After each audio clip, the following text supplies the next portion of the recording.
DeafRowe with DeafRowe Closed Caption, and I'm back again with another obscure review. And this time, it's an obscure review having to do with a original TV movie done by Disney, or made-for-TV movie done by Disney. Now, in the 90s, Disney loved to do made-for-TV movies. In fact, this journey that I'm fixing to embark on is a trilogy of movies that starts with this, as you can see, Not Quite Human from 1987. And there's two more to go after this one. As you can see, this is the only way to own this right now. It's on VHS. So here's Not Quite Human, 1987.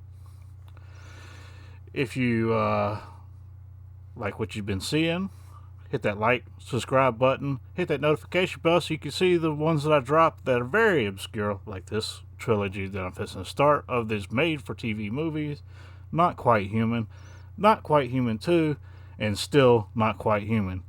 Now, before I get started on this review, I would like to say this show, or these made-for-TV movies, is based on a novel series and by author Seth McAvoy, and is actually a 6-novel series, and it's basically, and on another note, how Disney got the rights to these and then did them as TV movies in a 3-part trilogy for this. On top of that, I'll never know. But the fact is, you can't watch. Well, I don't have a Disney Plus subscription anymore, but I know when I had it, you could not find these movies on Disney Plus for streaming. I mean, why not? I mean, you got Disney even has 2 Bruce Campbell movies that he did in the 90s. One called Gold Rush and another one called The Love Bug. Yes, that Love Bug, Herbie. Bruce Campbell did a Herbie movie. But yeah, none of that stuff was on Disney Plus when I had a Disney Plus subscription, and I thought that was kind of odd. I'm a 90s, I grew up, I was, young and into my teenage years in the 90s, so I saw this stuff and I loved it. And then later on, you can't find it no more. And then Disney Plus doesn't even have it in their library, so it doesn't make any sense. So let's get started on Not Quite Human, 1987. Starring Alan Thicke as Dr. Jonas Carson, the one that creates the robot, or android, played by Jay Underwood, which is Chip Carson in this. And then you had the lovely Robin Lively, who just recently appeared in Cobra Kai, the last season of Cobra Kai. And she plays Becky Carson, which is the daughter of Dr. Jonas Carson. You got Joseph Maloney as Gordon Vogel, playing the bad guy in this, with J.J. Dirks, which is played by Robert Harper. And you got a couple of cameos by some popular actors that went on to do bigger and better things, like Sasha Mitchell playing Brian Skelly, and Christy Swanson playing Erin Jeffries, which is the love interest of Chip in this movie. Alright, let's get started on this review, shall we? As you can see here, he's working on Chip here. Dr. Jonas Carson is working on Chip here. And he basically he kind of did a bad thing, really. He works for a toy company, and he was supposed to come up with a prototype. And instead of using the money to come up with a prototype, he was just basically making himself an android that he'd been trying to do for years. And that ends up being Jay Underwood's character named Chip, which they name him Chip in this movie. Robin Lively's character, Becky Carson, here she is right here, she actually is the one that ends up naming him Chip because he's full of microchips. Go figure. Now, the one thing that I did gather from this movie, he is 17. He creates this android and makes him appear to be 17, and also gives him the knowledge of a 12th grader, but he goes into 11th grade, and he's basically making him appear as smart as one grade above him.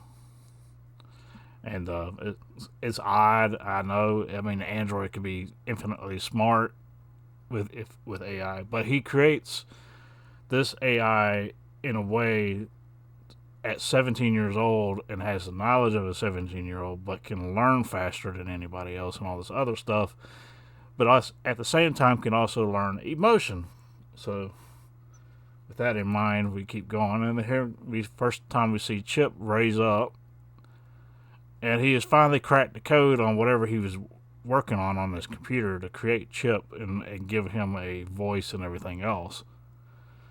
So yeah, that's where they name him Chip here. And so they realize they have to get out of town basically and move because the toy company is calling and they want their investment pretty much. They want their toy.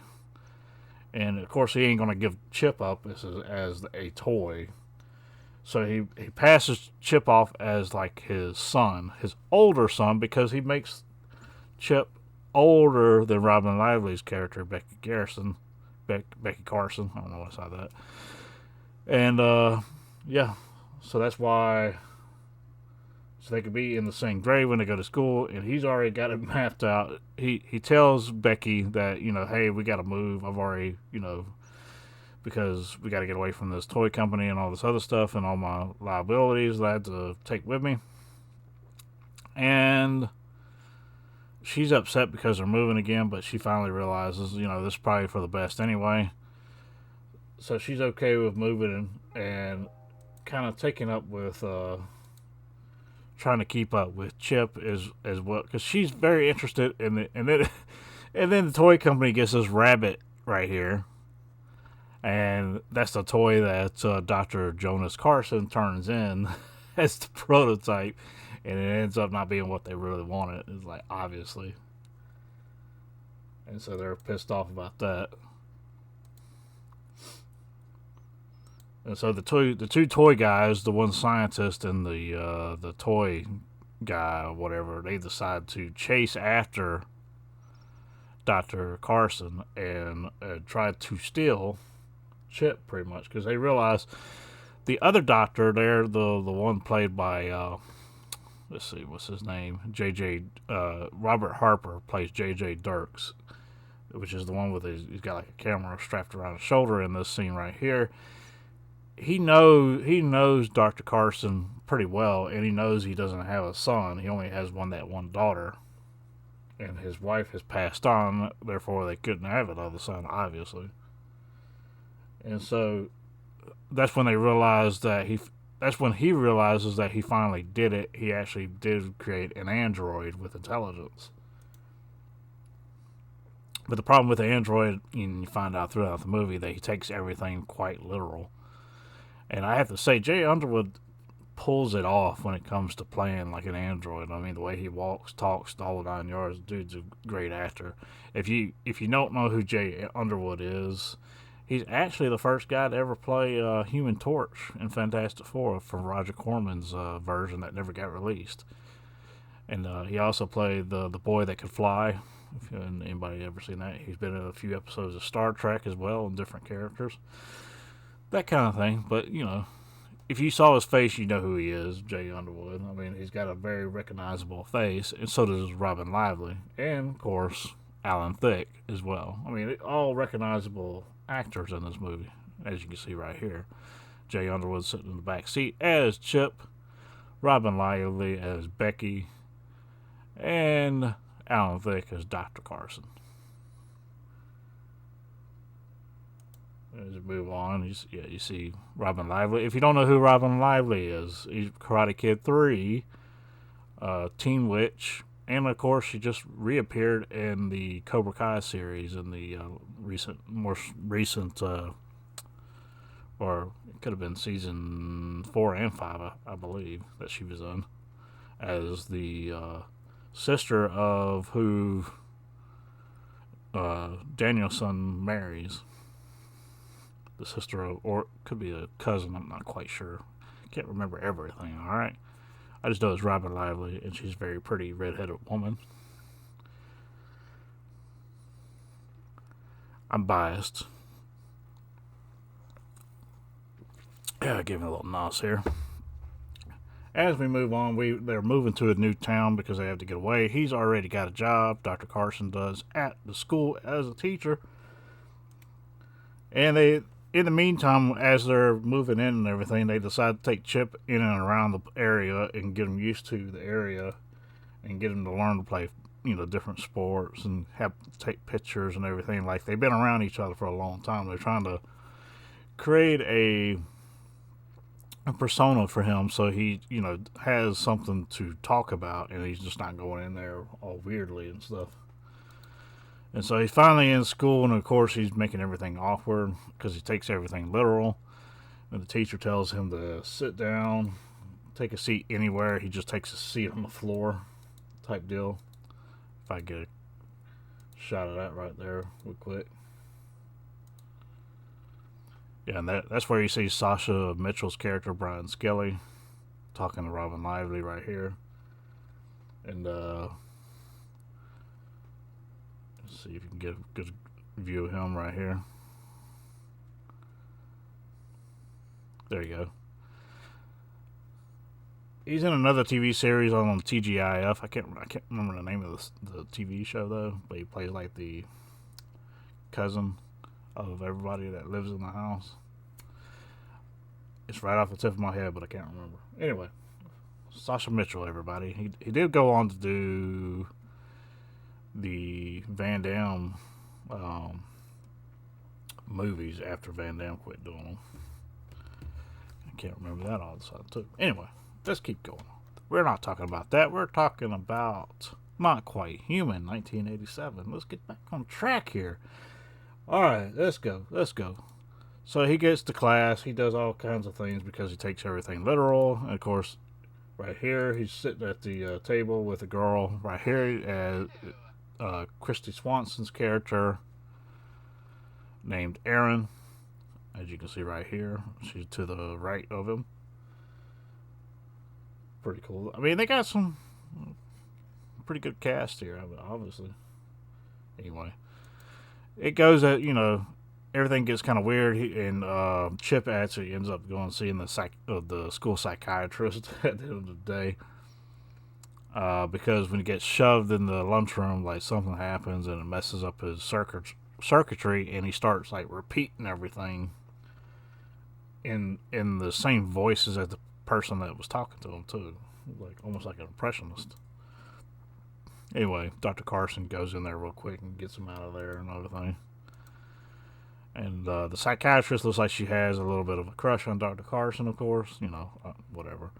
Anyway, Robin Lively's character again here. Becky was talking about how the day went and how she might have somebody that she gets to meet or whatever.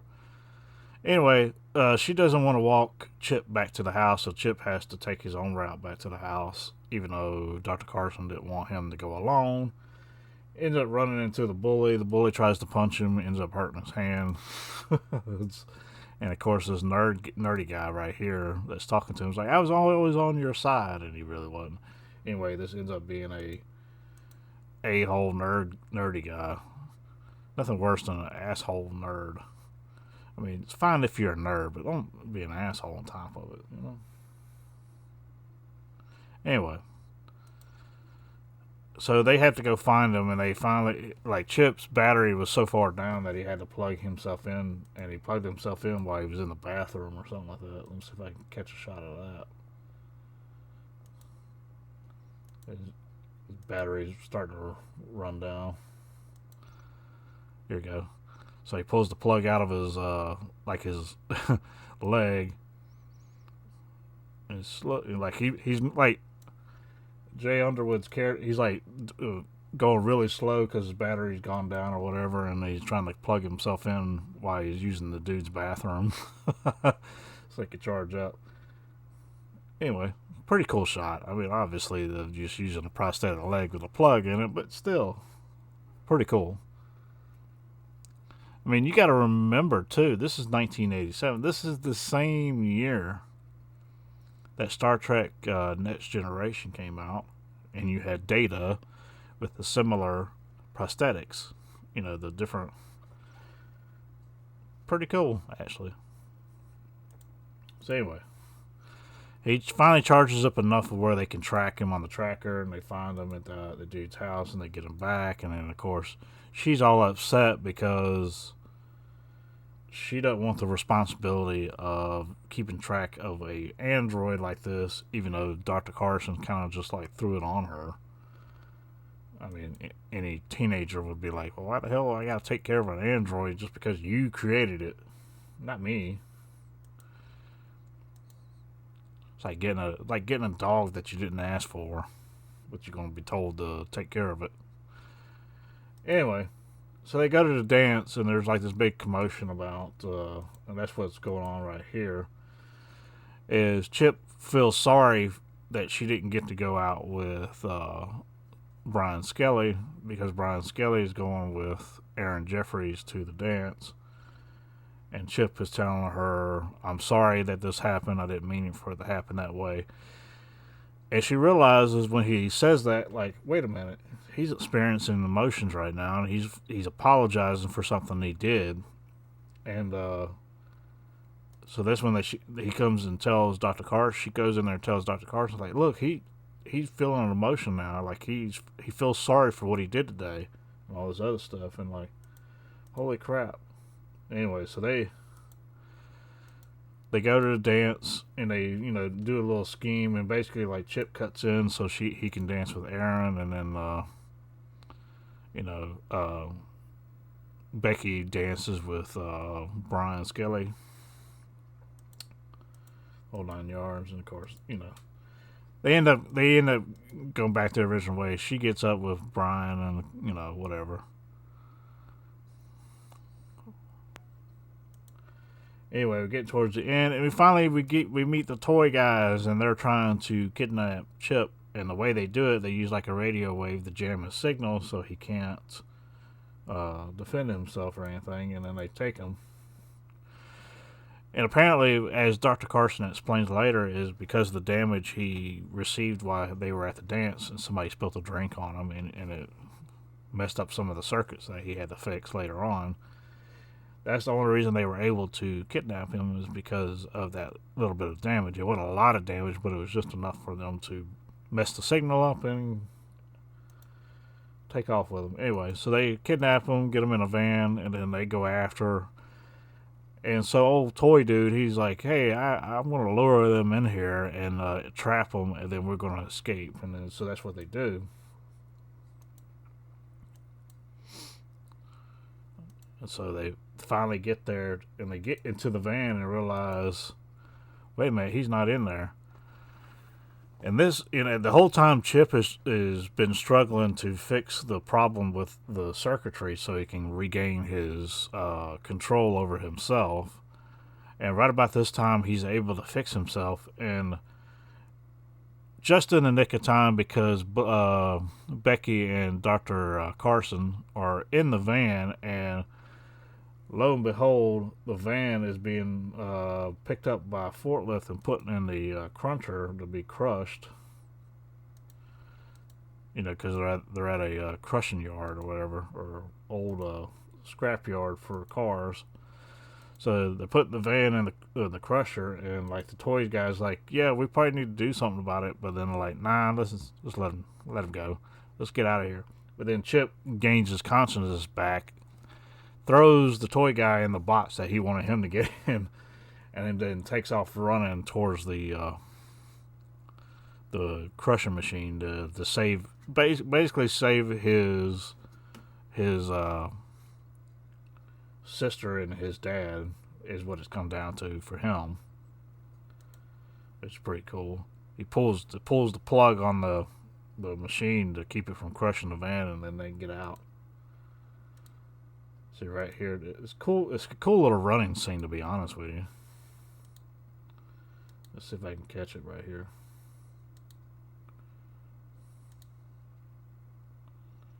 Is it right here? Let's see if I can catch it. Here we go. Anyway, they take off, and then like Chip is hiding behind the car, he thinks they got Chip in the box in the back when they obviously don't. He put the toy guy in the box, and then the other scientist dude was driving the truck and just took off. I was like, oh well. And so Chip hid behind one of the cars while he took off, and then he's like, I got to get down there. And then they do this little speed up shot like he's running like really fast to get there before they crush the car. Yeah, right there. Anyway, he gets there. Let's see if I can get it right here on the spot. He gets there, and then the little slow-mo pull the plug. And he does have like super strength and all this other stuff too, which Dr. Carson explains at the very beginning. So he's able to do things like that, but he's not able to do things like that and not take damage. And that's essentially what happens is he gets electrocuted in the process of doing that, but he does it to save his family, which is, he basically sacrificed himself to save both of them. And at the end of the movie, he's trying to fix him to bring him back. And of course, they're both, emotionally wrecked over this because they do view him as part of the family now. He's, starting to gain some emotions and that kind of stuff. And of course, this is a Disney movie, so they have to, end it with a happy ending. He ends up self-repairing, coming back to life. And happy ending overall. Now, from what I could tell, before I, do the next review, which will be the next movie, Not Quite Human 2, I will say that according to what I've read about the books, the main difference between the book and the movies is in the book, Chip is actually like a 13-year-old boy instead of a 17-year-old boy. So that was one of the little, well, I wouldn't say little, that's pretty big change to go from the book to the movie because it changes the whole dynamic of what's going on. But it is what it is. It's a 90s made-for-TV movie, and Disney's not released it on DVD that I'm aware of. They haven't released it on Blu-ray. They don't even have it on Disney Plus streaming, so it is what it is. If you can find it out there on YouTube somewhere, it's maybe somebody has put it out there for you to watch. I have my old VHS copies, and you can find some. You might be able to find some of those on eBay still. Never know. As far as rating for this, I mean, I'm not gonna. This is not a great movie, but it's still fun to watch. So I give it a solid 2.5, somewhere around there. I mean, it's not, like I said, it's not a great movie, but I'll bump it up to a 3 because it is above and beyond better than anything that Disney's producing today anyway, which boggles my mind because I'm thinking like, well, if you can't make jack shit worth of a movie these days, why don't you at least put some of these 90s made-for-TV movies that's better than the shit you're making now and spending tons of money on. Just release these movies again. It might actually make some money, at least on the nostalgia part alone. So, I don't know. That's what I think. And that's the end of my review. Hit that like and subscribe button and hit that notification bell so you'll see the next one that comes up after this for still, or Not Quite Human 2 and Still Not Quite Human number 3. And I'm DeafRowe, and I am out.